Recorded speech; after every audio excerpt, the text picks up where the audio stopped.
नमस्कार दोस्तों, एक बार फिर से आपका स्वागत है। और आज का हमारा टॉपिक है कि अ, शादीशुदा लोग जो हैं वो खुश क्यों नहीं रह पाते हैं, और कोई भी रिश्ता जो है वो बहुत जल्दी क्यों टूट जाता है।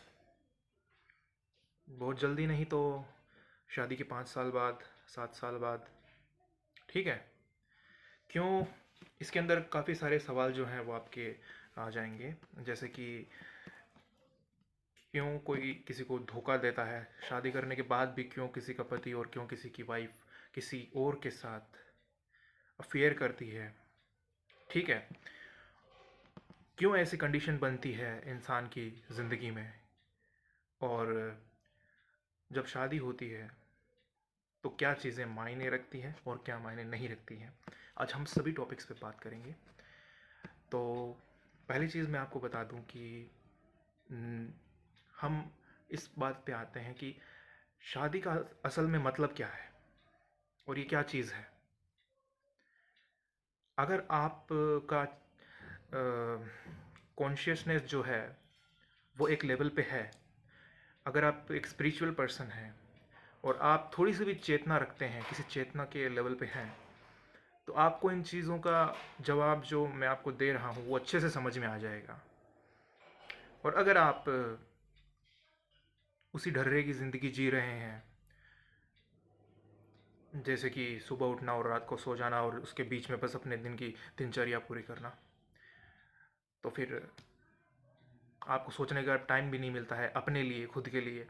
खुद के लिए आपके पास बिल्कुल भी समय नहीं है, और जैसा आप एक मशीन की तरह काम कर रहे हैं, रोबोट की तरह एक ज़िंदगी जी रहे हैं, तो आपको ये चीज़ें नहीं समझ में आएगी और ये सवाल भी आपके लिए नहीं है। तो दोस्तों, शादी जो शब्द है, विवाह है, ज़रूर हमारी प्रथा में है। हर संप्रदाय के लोग शादी करते हैं, हर धर्म के लोग शादी करते हैं, अपने अपने तरीके से करते हैं। असल में अ, हमारे जो ग्रंथ हैं, हमारी जो पौराणिक कथाएं हैं, सभी में ये शादी का प्रचलन आया है। काफ़ी पुराने टाइम से ये चीज़ हमारे इंसानों की जो लाइफ है, ज़िंदगी है, उसके अंदर ये चीज़ें हैं। अगर नेचर की तरफ से आप देखो, प्राकृतिक रूप से अगर आप देखो, तो शादी एक ऐसा प्राकृतिक रूप से अगर आप देखो तो शादी का कोई रोल नहीं होता हमारी ज़िंदगी में।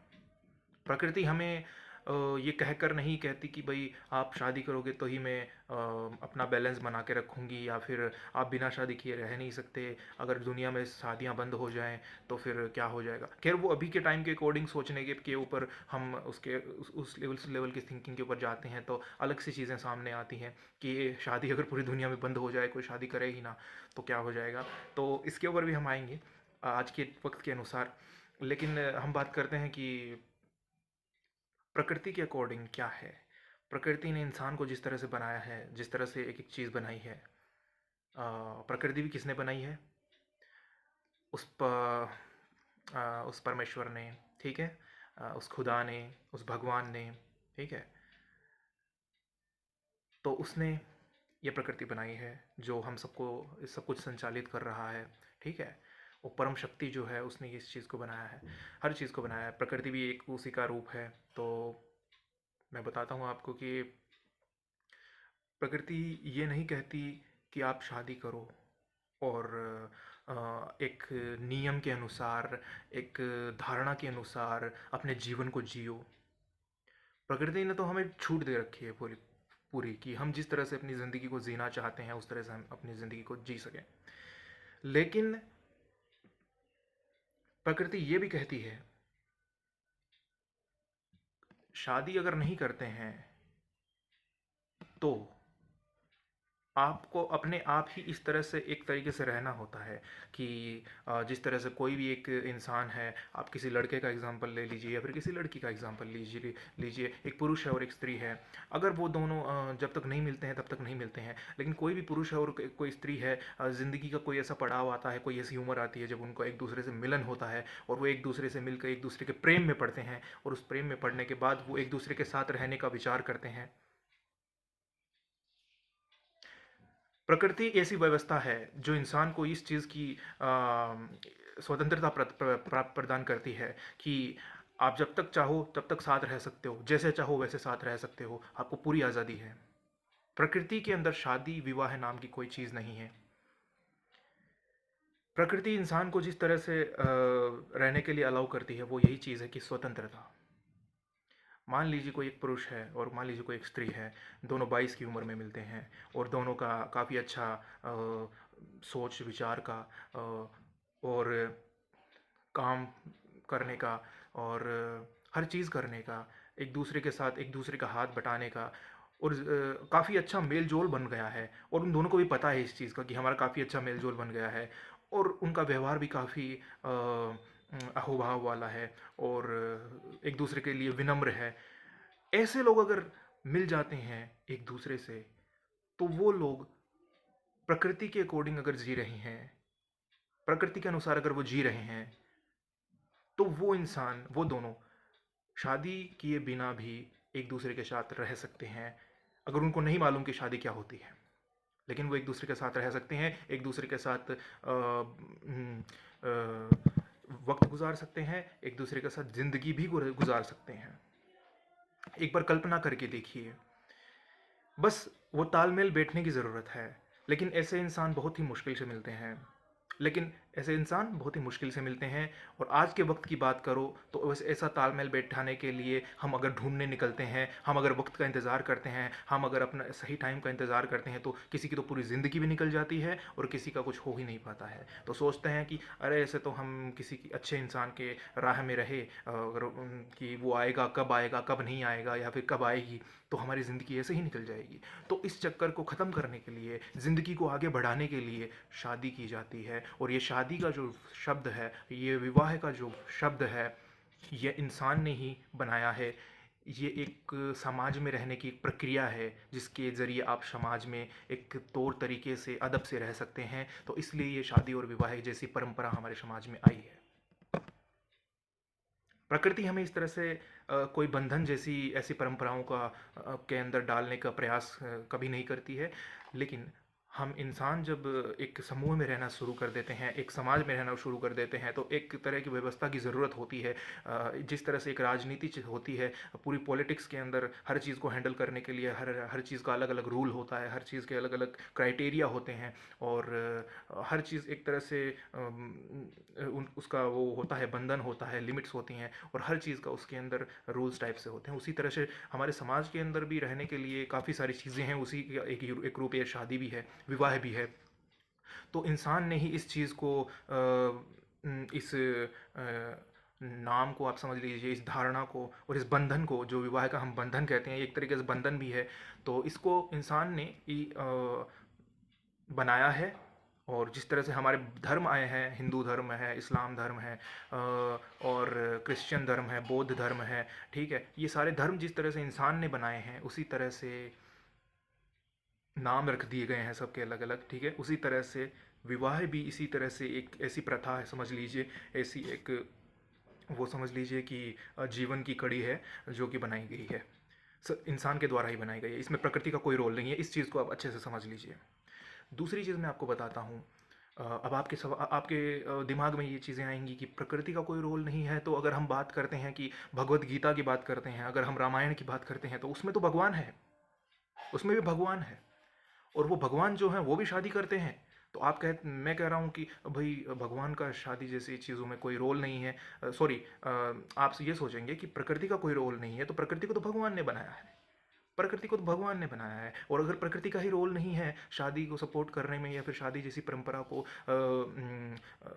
क्या बोलते हैं, हवा देने में, तो फिर ये जो भगवान भी आए हैं पृथ्वी पे, ठीक है, तो उन्होंने भी शादी क्यों की? देखिए, भगवान आप जब देखेंगे कि जिस जिस रूप में आए हैं, राम का भी एक रूप है, अवतार है, कृष्ण का भी अवतार है, ठीक है। सभी का जितने भी भगवानों की हम पूजा करते हैं, अलग अलग नाम है सबके, शिव जी का है, शंकर जी का, ठीक है। तो सबका अपना अपना अवतार हुआ है पृथ्वी के ऊपर, और उन्होंने मनुष्य योनि में जन्म लिया था। जिस तरह से भगवान ने मनुष्य योनि में जन्म लिया था अपने समय में, उसी तरह उससे पहले वो जहाँ पे भी उनका वास होता है, जिसे हम स्वर्ग लोक या फिर जो भी हम बोलते हैं देवलोक बोलते हैं, ठीक है, उससे भी ऊपर जो लोक होता है जहाँ पे भगवान विराजमान होते हैं, वहाँ पे जहाँ पे भी होते हैं, उसी जगह पे मतलब अस्तित्व जो है, वहीं से मतलब इनका आगमन हुआ था पृथ्वी पे, अवतार हुआ था, ताकि इंसानियत को या फिर आगे आने वाली पीढ़ियों को के लिए जो भी चीज़ें की जा सके, जिस तरह से रामायण पूरी बनी है, जिस तरह से महाभारत पूरी बनी है, बहुत बहुत सीखें मिलती हैं लोगों को आज के टाइम में, कलयुग के अंदर उन चीज़ों से, तो उन चीज़ों को परफॉर्म किया जा सके, इसलिए उनको यहाँ पे पृथ्वी पे आना पड़ा। और जब वो मानव योनि में आए हैं, जब वो मानव जीवन में आए हैं, तो उनको इन चीज़ों से होकर जाना ही पड़ेगा, क्योंकि उससे पहले से ही ये व्यवस्था, जब जब से समाज हमारा बंधना शुरू हुआ, जब से हमने समाज में रहना शुरू किया, जब से मानव ने समाज में रहना शुरू किया, तभी से ये शादी जैसी व्यवस्था शुरू हो गई थी। तो ये तो बाद की बात है, वो तो बाद में आए हैं। उससे भी पहले भी जब ऐसी व्यवस्था शुरू हो गई थी, तभी उनसे भगवान के आने से पहले भी, पृथ्वी पे मनुष्य योनि में आने से पहले भी उनका क्या बोलते हैं, शादी जैसी चीज़ों का, परंपराओं का, और ये चलन जो है वो शुरू हो गया था। तो दोस्तों, ये है, मैं आपको बता देता हूँ, प्रकृति जो है वो पूरी इस तरह से हमें प्रदान करती है स्वेच्छा से रहने की, और उसमें यही एक तरह से देखा जाए तो प्रकृति के अनुसार सही भी है। अगर प्राकृतिक रूप से अगर कोई इंसान रह रहा होता है, तो इस तरह से इस शादी जैसे बंधन का टैग लगा के आप जीवन भर किसी के साथ रहना है, तो वो ज़रूरी नहीं होता। लेकिन आज के वक्त में अगर हम बात करें, तो प्रश्न हमारा दूसरा यही आता है कि शादियाँ टूट क्यों जाती है, क्यों होता है ऐसा। तो देखिए, 20-22 की उम्र होती है बच्चों की, और उस समय बच्चे अपने फ्यूचर के बारे में सोचते हैं, और आगे भी बढ़ते हैं, और ये भी सोचते हैं कि साथ में कि वो अपने पसंद का जीवन साथी चाहते हैं। वो ये भी सोचते हैं कि मेरी पसंद का कोई जीवन साथी हो जो मेरे व्यवहार के अनुकूल हो, मेरे व्यवहार के प्रतिकूल ना हो। अगर कोई भी जागृत मनुष्य होगा, कोई भी व्यक्ति होगा, तो वो तो ये ज़रूर सोचेगा। और जो जागृत नहीं है, जो बिल्कुल मूर्छा में पड़ा है, जो बिल्कुल बेहोशी में पड़ा है, जो बेहोशी में ज़िंदगी जी रहा है, तो वो, उसको चाहे कुछ भी दे दो खाने के लिए, वो खा लेगा। उसको चाहे कुछ भी दे दो, जिस तरह से रखना चाहते हो उसको वो रख लेगा, क्योंकि वो नहीं जानता कि, वो खुद के बारे में नहीं जानता कि उसकी खुद की क्या आत्मिकता है, उसकी खुद की आत्मा क्या चाहती है, और उसके खुद का जो मन है, उसके खुद का दिल जो है वो क्या चाहता है। उसने कभी ना ये जानने की कोशिश की है, क्योंकि वो, उसको हमेशा से दबाया गया है, उसको हमेशा से एक कैद में रखा गया है, और उसको हमेशा से एक लिमिट्स दे दी गई है कि तुम्हारी ज़िंदगी बस इन लिमिट्स के अंदर है, इससे बाहर तुम नहीं जा सकते। ऐसा मनुष्य, ऐसा मानव, ऐसा पुरुष, ऐसी स्त्री कभी भी अपनी लिमिट्स को, जिस तरह से उनको रखा जाता है बचपन से लेके अपनी युवावस्था तक, वो उसी तरह से, उसी ढर्रे के अंदर अपनी ज़िंदगी जीते हैं, और अपनी भावनाओं को आहत करते हुए, अपनी भावनाओं के बारे में ना सोचते हुए, जिस तरह से उनको जो चीज़ें मिल रही है, जिस तरह से एक पालतू पशु को घर में पाल कर रखा जाता है, और उसको जिस तरह से रखा जाता है, जो व्यवस्था दी जाती है, उसी तरह से वो भी रह लेते हैं। और उसी तरह से जिस तरह से एक पशु की अपनी इच्छा नहीं होती कहीं बाहर जाने की, और ना ही उसका मन करता है, क्योंकि जिस तरह से उसको रखा गया है, उसको आदत हो गई है उसी तरह से रहने की, उसके मन में ऐसी इच्छा ही नहीं है कि वो दूसरे अपने साथ वाले पशु पक्षियों से के साथ जाके उनके साथ घूमे फिरे, क्योंकि उसके माइंड में ख्याल ही नहीं आएगा, क्योंकि कभी उसने ऐसा वातावरण देखा ही नहीं है। तो कुछ ऐसे जो भी हमारे समाज के अंदर परिवार हैं, जो अपने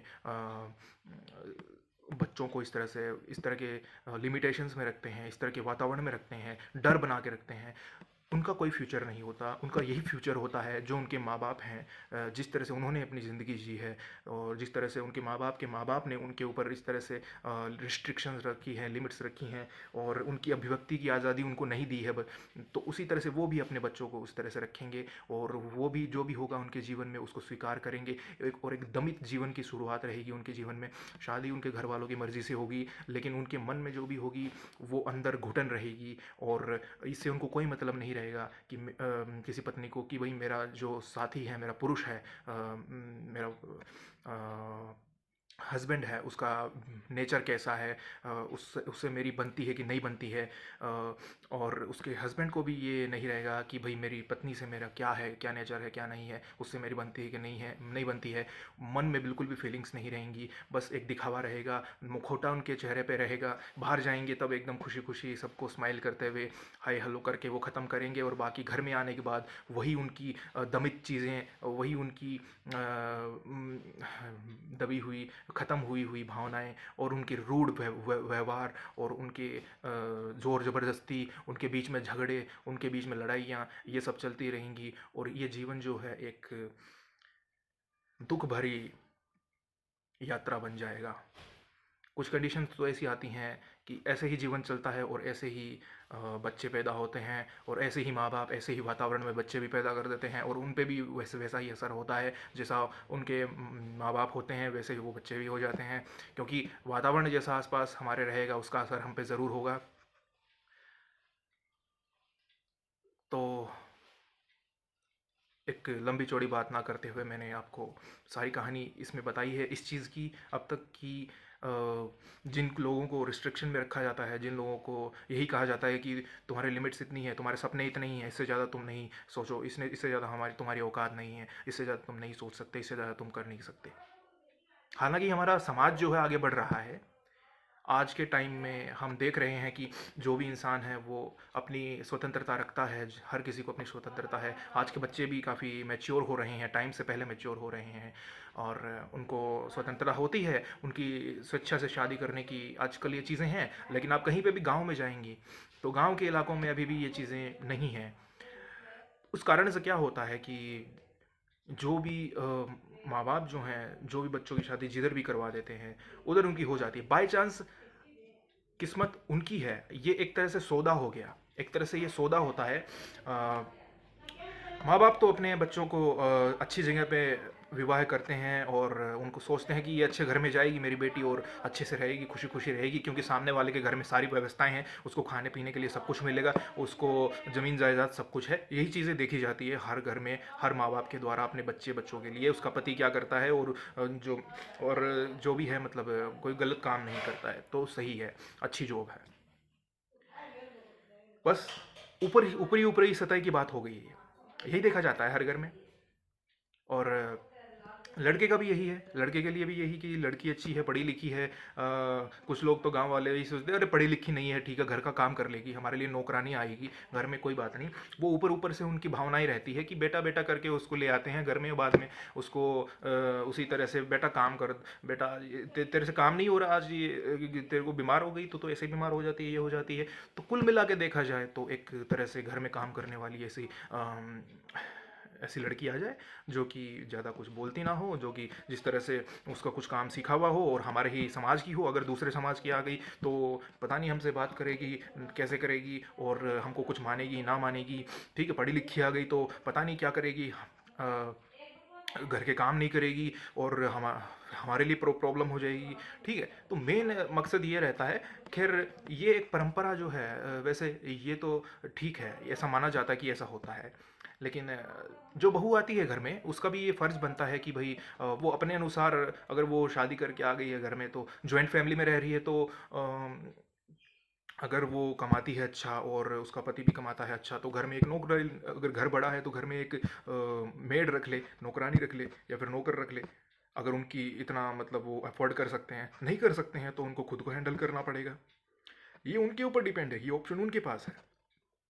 लेकिन ये फ़र्ज़ बनता है एक घर की बहू का कि अगर वो किसी भी घर में जाती है तो उसकी ज़िम्मेदारियाँ उसके ऊपर आती है, काम उसको करने पड़ते हैं। मैं सिर्फ यही नहीं कह रहा, लेकिन कर शादी करने से पहले ये बात ज़रूर होती है जो भी माँ बाप होते हैं उनके मन में, स्पेशली जो जो भी माएँ होती हैं उनके मन में भी कि हाँ, अगर लड़की आए तो वो ऐसी हो कि भाई हमारे बंधन में रहे, हमारी बात माने, हमारी बातों को प्रेफरेंस दे, अपनी बातों को ना दे, आज के ज़माने की चीज़ें छोड़कर हमारी बातों को माने और हम जो कहें वैसा करें, हम जिस तरह से कहें उसी तरह से चले। बहुत सारे घरों में ऐसा होता है, मैं सबकी बात नहीं कर रहा हूँ। तो वही है कि कर दी जाती है। और मैंने अभी बात की थी कि लिमिटेशंस में कुछ लोग रहते हैं, उनकी ऐसे ही ज़िंदगी निकल जाती है किचर पिचर किचर पिचर के अंदर। आजकल कुछ ऐसा भी होता है। अब अगली तीसरी बात पे आते हैं हम कि अफेयर्स क्यों हो जाते हैं शादी के बाद भी। किसी का रिश्ता किसी और से क्यों चलता है? जब एक शादीशुदा इंसान है वो किसी और के साथ रिश्ता क्यों करता है? किसी और स्त्री के साथ बंधन क्यों बनाना चाहता है? और कोई शादीशुदा स्त्री है तो वो किसी और पुरुष के साथ क्यों बंधन बनाना चाहती है? ये भी आजकल एक बड़ी समस्या मानी जा रही है हमारे समाज की। देखिए, कुछ लोग कुछ लोग तो ये है कि गलत तरीके से इसको लेते हैं। कुछ लोग है इसको एक पॉजिटिव वे भी है इसका और एक नेगेटिव वे भी है। अब पॉजिटिव वे क्या है, आप सोचो कि पॉजिटिव कैसे हो सकता है भैया? तो भाई मैं पॉजिटिव वे बताऊंगा, अब नेगेटिव बताता हूँ मैं पहले। देखिए, कुछ वही मैंने जैसे बोला कि अगर देखिए, शादी तो एक सौदा है। अगर लग गया सही जगह तो आपकी ज़िंदगी बन गई, अगर लग गया गलत जगह तो खल्लास। फिर वही नौबत आती है भाई, तलाक वलाक। ठीक है, तो इसलिए वही है, फैसला लिया जो सोच समझ के लिया, नहीं लिया तो फिर भुगतना पड़े। तो दोस्तों, अब नेगेटिव वे में बता रहा हूँ कि नेगेटिव क्या है इसका, क्या गलत है कि कोई लड़का है जो शादी के बाद भी किसी दूसरी स्त्री के अफेयर के अंदर क्यों रहता है, किसी के साथ अफेयर में क्यों रहता है, और कोई स्त्री जो है वो क्यों अफेयर में रहती है किसी भी पुरुष के साथ। देखिए, एक तो क्या है कि उनके मन की स्थिति जो है वो ऐसी होती है। ठीक है, उनकी ज़िंदगी जो है जैसे कि अ, वो ऐसे माहौल में रहती हुई है, उनकी कंपनी शादी से पहले कैसी है, इस पे मैटर करता है। लड़के की कंपनी शादी से पहले ऐसी थी कि भाई वो लफंगेबाजी में रहता था, लड़केबाजी में रहता था। ठीक है, और उनके घर में भी इस चीज़ से कोई फ़र्क नहीं पड़ता।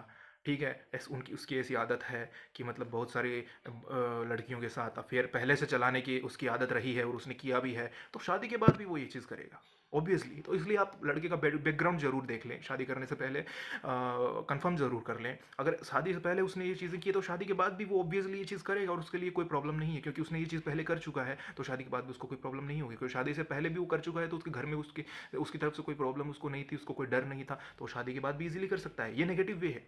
और दूसरी एक लड़कियों के लिए भी मैं देख लूँ, लड़कियों की भी सेम यही चीज़ें हैं। लड़कियां भी अगर ऐसे माहौल में पहले रही हैं, ऐसी कंपनी में पहले रही हैं, ऐसे अपने ग्रुप में पहले रही हैं, जो कि काफ़ी सारी लड़कियां काफ़ी सारे लड़कों से अफेयर के अंदर रहती हैं और उनको कोई प्रॉब्लम नहीं होती है, उनका उस चीज़ के प्रति उनका जो उनका जो डर है वो ख़त्म हो चुका है, शर्म लज्जा ख़त्म हो चुकी है। तो शादी के बाद भी वो लड़कियां जो है उसी चीज़ को करेंगी, दोबारा वो अफेयर में रह सकती हैं। अफेयर में रह सकती हैं अगर उनको कोई फ़र्क नहीं पड़ता है, उनकी कोई फीलिंग्स नहीं है अपनी शादी, जिसके साथ उन्होंने शादी की है उसके लिए उनकी कोई फीलिंग्स नहीं है, उसको वो कुछ मानती नहीं है, और शादी जैसे बंधन को वो कुछ नहीं मानती हैं। ठीक है, और प्रेम को वो कुछ नहीं मानती है, प्यार मोहब्बत को कुछ नहीं मानती है, पर शादी कर दी है, अपने पति के साथ रहती है, पति उसका कहीं भी रहता है तो वो अफेयर कर रही है पीछे से। अगर वो इसको कोई इन चीज़ों से कुछ फ़र्क नहीं पड़ता है तो वो ज़रूर करेगी, अगर वो पहले भी करती थी काफ़ी सारे लड़कों से। तो ये एक नेगेटिव पॉइंट था मेरा। पॉजिटिव पॉइंट पे आता हूँ। पॉजिटिव पॉइंट क्या है, क्यों करते हैं लोग, क्या मजबूरी होती है, वो मैं बताता हूँ।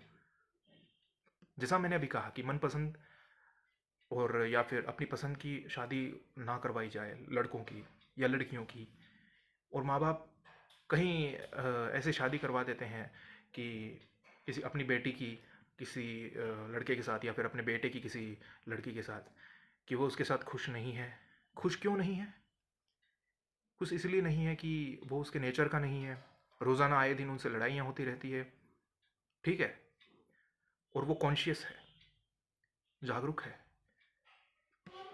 उस लड़के को उस लड़की को इस चीज़ से फ़र्क पड़ता है कि मेरी भी फीलिंग्स हैं, मेरा भी मेरी भी भावनाएं हैं, मेरी भी स्वतंत्रता है, और मैं घिसे पेटे ज़िंदगी नहीं जी सकता। घिसे पीटे ढर्रे पे नहीं चल सकता, ठीक है। तो शादी तो उनकी हो जाती है, लेकिन वो बेड़ियों में अपने आप को बांधते नहीं है, वो अपने आप को आज़ाद रखते हैं, ठीक है।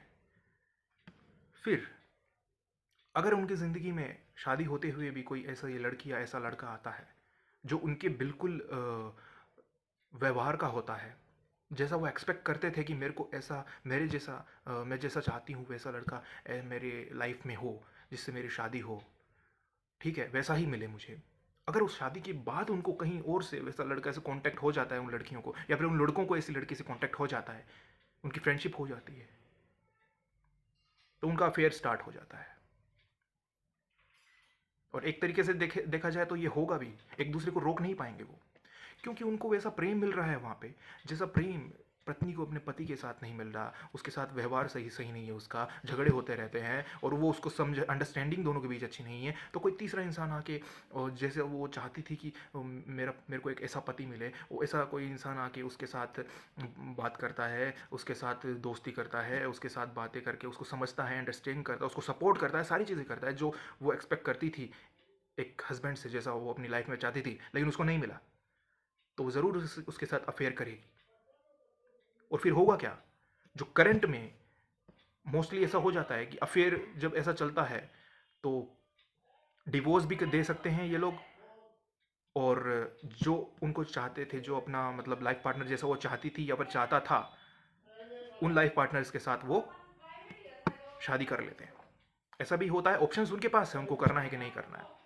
अगर उनकी कंडीशन सही हैं, पॉजिटिव हैं और उनके हाथ में है कि वो कर सकते हैं तो वो कर लेते हैं, अगर नहीं कर सकते तो फिर वो ऐसे ही चलते हैं, बस जुड़े रहते हैं, उनके साथ कांटेक्ट में रहते हैं, दिल उनका वहाँ होता है, लेकिन वो प्रेजेंट यहाँ अपने जो भी लाइफ पार्टनर है, जो घर वालों ने डिसाइड किया है उनके साथ रहने के लिए, शादी की है जिसके साथ, तो उसके साथ ही रहेंगी, लेकिन दिल उनका कहीं और होगा, दिमाग उनका कहीं और होगा।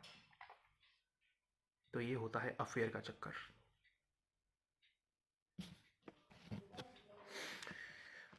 तो ऐसा चीज़ें, ये चीज़ें होती हैं। मैंने आपको आज चीज़ें बताई हैं कुछ। पहला मैंने आपको बताया है कि भाई नेचर जो है, प्रकृति, वो क्या मानती है, शादी को मानती है कि नहीं मानती है, ठीक है। और उसके लिए क्या है स्वतंत्रता, उसके लिए बड़ी चीज़ है, और वो इंसान को देती है मौका, और इंसान को ऐसी व्यवस्था देती है कि वो प्रकृति के अनुसार रहे, ठीक है। और दूसरी चीज़ ये है कि उम, शादी का मैंने बताया कि आजकल क्यों मतलब टूट जाती हैं, जल्दी क्यों टूट जाती हैं। और तीसरी चीज़ मैंने ये बताई है आपको कि वही है कि अफेयर्स जो होते हैं वो क्यों होते हैं। तो इन तीन चीज़ों के ऊपर हमने बात की। और अभी मैं आपको चौथी चीज़ मैं आपको ये बताता हूँ कि शादी के लिए जब जब जब भी किसी की शादी होती है, तो शादी से पहले हम रीति रिवाज तो बहुत हैं कि क्या क्या करना होता है, क्या नहीं करना होता है। अब सब लोग उन रीति रिवाजों को फॉलो करते हैं। तो मेरा कहने का मतलब ये है, ज़बरदस्ती किसी की कहीं नहीं चलती है। कोई अफोर्ड कर सकता है, कोई अफोर्ड नहीं कर सकता है, लेकिन फिर भी ये जो चीज़ें हैं कि हमारा नाम होगा, हमारा मान सम्मान होगा, लोग देखेंगे, आएंगे, चार लोगों को हम दिखाएंगे कि कुछ हम दे रहे हैं शादी में, हमने मतलब इसको इतना दिया, इसको इतना दिया। आप अफोर्ड कर सकते हैं तो ठीक है, आप दीजिए।